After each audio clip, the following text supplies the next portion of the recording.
जवळपास दीड महिन्यानंतर आंभोरा येथील प्रसिद्ध श्री चैतन्येश्वर देवस्थानात महाशिवरात्रीनिमित्त यात्रा भरणार आहे।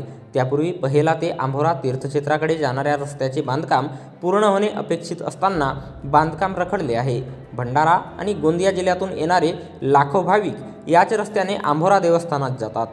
पहिला ते आंभोरा या 7.6 किलोमीटर रस्ता बांधकामासाठी मागील वर्षी 24,90,00,000 रुपये मंजूर झाले होते। या रस्त्याचे भूमिपूजन केंद्रीय मंत्री नितीन गडकरी यांच्या हस्ते करण्यात आले होते।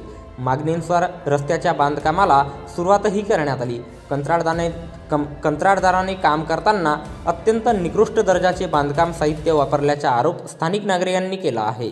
पहिला ते आंभोरा रस्त्याचे बांधकाम अर्धवट स्थितीत असल्याने रहदारीला अडचण होत आहे। कंत्राटदार आणि अभियंता यांचे संगनमत असल्याची चर्चा असून बांधकामात निकृष्टपणा दिसून येत आहे। आंभोरा तीर्थक्षेत्राचा हा रस्ता नवरगावपासून ते मौदीपर्यंत 2 किलोमीटरच्या एका बाजूनेच बनविण्यात आला आहे। आंभोराकडे जाणाऱ्या प्रवाशांची संख्या असंख्य असून 1 वर्ष उलटून गेले तरी रस्त्याचे काम पूर्ण होऊ शकले नाही।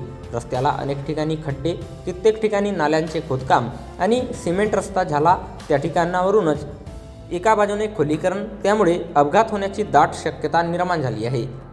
सुट्टीच्या दिवशी देवस्थानाकडे जाणाऱ्या वाहनांची रांग लागत असते। दुसऱ्या बाजूने वाहन चालवावे म्हटले तर त्यात मोठे खड्ड्यांची निर्मिती झाली आहे। अशावेळी वाहन काढणेही मुश्किल होऊन जाते।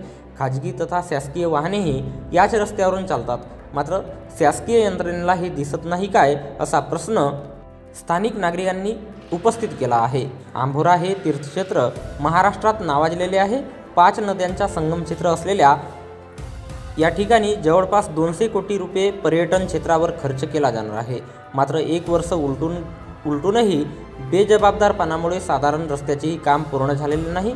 कंत्राटदारांनी या मार्गाचे काम बंद पाडून काम रखडून ठेवलेले आहे। 26 फेब्रुवारीला महाशिवरात्री आहे। याच पार्श्वभूमीवर येथे 3 दिवसीय यात्रा भरविण्याचे नियोजन आहे।